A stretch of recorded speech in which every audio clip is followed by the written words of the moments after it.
D'abord donc le dossier de cette édition sur les dessous de la publicité. Si vous pensez en votre fort intérieur échapper aux messages et aux spots, eh bien voilà qui va peut-être vous faire réfléchir. La publicité est aussi désormais affaire de médecine. Les recoins de nos cerveaux sont analysés, scannés pour affiner le marketing des grandes marques qui ne veulent pas manquer leur cible. Enquête Nathalie Sapena, Mathieu Régnier. Ce soir-là, à l'hôpital Brugman de Bruxelles, les rideaux sont baissés, les patients sont partis, tous les services sont fermés. Sauf l'IRM, l'imagerie à résonance magnétique, où cette jeune femme s'apprête à faire analyser son cerveau. Elle n'est pourtant pas malade. Sur l'écran qu'on lui installe, elle va visionner une publicité pour un soda pendant 45 minutes. C'est une IRM fonctionnelle dans un but marketing. Ce but, c'est connaître l'impact de la publicité sur le cerveau de la volontaire grâce à une machine qui enregistre l'activité cérébrale milliseconde par milliseconde. Cela s'appelle le neuromarketing, une discipline très récente. En 2004, un chercheur américain publie dans la revue Neurone une étude choc. Plutôt Pepsi ou plutôt Coca? Quand les volontaires testent à l'aveugle, leur cerveau fait appel à la zone du goût qui est activée. Ils préfèrent le Pepsi. Mais quand ils connaissent la marque, surprise, c'est une autre zone, celle de la mémoire, qui s'allume. Cette fois, les volontaires élisent le Coca. La preuve par les neurosciences que la publicité est plus forte que le goût.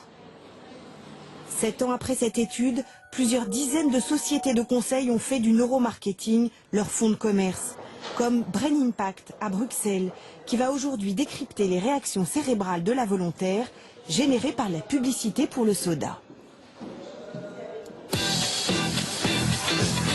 Premier renseignement, dès ses premières secondes, la publicité accroche. Le personnage heurte une vitre, ce qui déclenche chez le spectateur, comme le montre cette courbe, un pic d'émotions négatives. Évidemment, c'est quelque chose de négatif, votre cerveau vous alerte et dit attention, regarde, danger, fais attention. Donc ça va augmenter l'attention à la publicité, ça va augmenter sa mémorisation. Et ça devient particulièrement intéressant quand les gens n'ont pas conscience de cette émotion négative. Et voilà ce qui se passe quand la volontaire regarde cette publicité. Les zones conscientes de son cerveau, ici en bleu, celles qui font réfléchir, sont désactivées. A l'inverse, la zone des émotions en jaune est allumée. Ça veut dire que cette publicité vous fait passer sur un mode émotionnel et non pas sur un mode conscient. Et donc ça, en général, ça va faire une publicité qui fonctionne assez bien puisque les émotions et la décision sont liées. Il n'y a pas de décision sans émotion, il n'y a pas un être purement rationnel, cet être n'existe pas.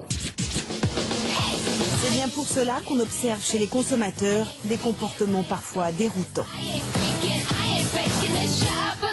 Le neuromarketing est désormais enseigné dans les grandes écoles de commerce, à HEC ou ici, au Collège des ingénieurs. C'est un sujet sensible, c'est un sujet qu'on n'aime pas, parce qu'on va parler quelque part de manipulation. De manipulation, comment vendre des choses à des gens qui n'en ont peut-être pas envie, au rythme cardiaque. Le professeur est un neurochirurgien, fondateur d'une société de neuromarketing. C'est la même chose. Il conseille de grandes entreprises internationales et françaises. Mais officiellement, aucun des grands groupes que nous avons interrogés n'a reconnu utiliser ces méthodes.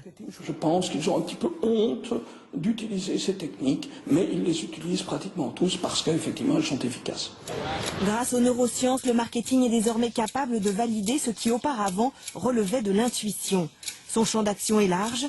Le neuromarketing pourrait améliorer l'impact des campagnes contre le tabac ou l'alcool. Et il intéresse aussi beaucoup les hommes politiques en période d'élection.